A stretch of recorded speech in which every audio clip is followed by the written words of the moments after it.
Hi, everybody. My name is Lynn Sharif, and I am in an Airbnb in Providence, Rhode Island. And I'll speak at the end about why I'm here in Providence, Rhode Island. But I have a heart for marriages, and I have been married twice. This is my second and last marriage.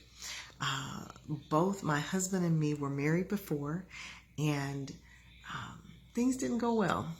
They did not. We were unfortunately divorced, but we believe that we are in this marriage for life. And we believe that God's plan for marriage is real. It was not a grand experiment that God came up with and has suddenly abandoned because it just is not a workable thing. The thing about it, though, is that it is going to require work, and that work can sometimes be painful.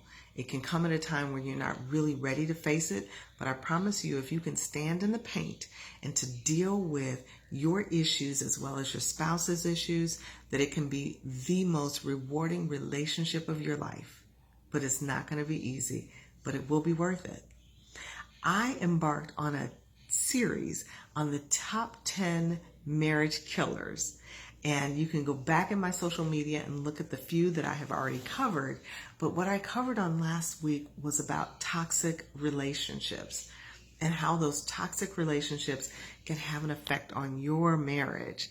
And I want to say first that I am not speaking of if you yourself are in a toxic marriage and that you have people who love you, who are really trying to help you and speaking to you from that perspective.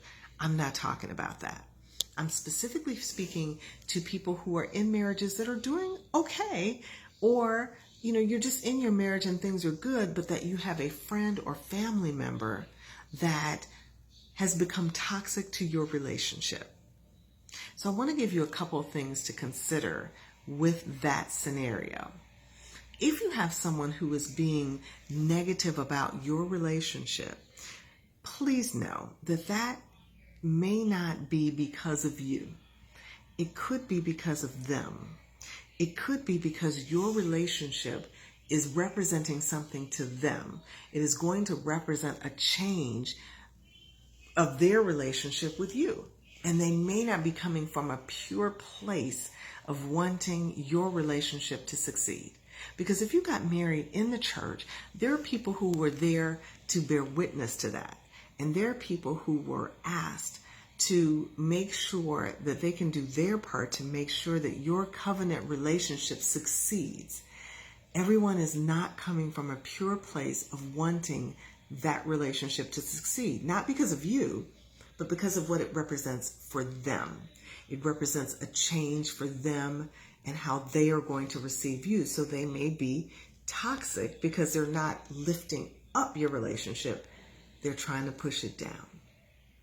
And then the last thing that I want you to consider is look at your relationship like a house. It's a house with a gate out in front of it.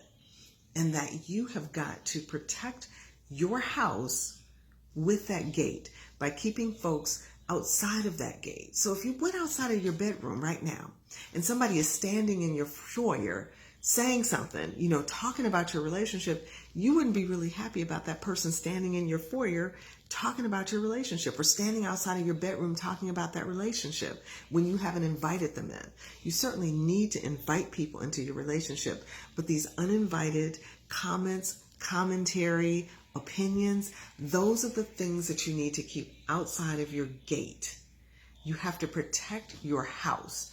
Stay on the wall of your relationship and be very clear about those that you allow to continue to pass opinion or offer advice.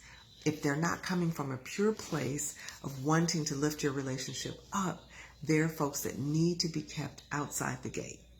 That's all I really wanted to say about it. And I said earlier that I was in Providence, and the reason is because I do love love. I absolutely love love. So I am here to experience not just the graduation of our oldest son, but he also proposed to his girlfriend on yesterday. And I'm so very happy for them. And I, again, am, as I said, people are there to bear witness. I am there to bear witness to, they didn't quite make the covenant relationship yet, but we are absolutely thrilled about the engagement, and we'll do our part. My husband and me will do our part to make sure that they can truly experience the gift that God has given us with marriage. So that's all I really wanted to say to you tonight, was to guard your relationship against toxic folks, toxic opinions from other people. Okay? So stay tuned, Marriage Mondays, and I will look forward to speaking with you on next week. Take care. Bye-bye.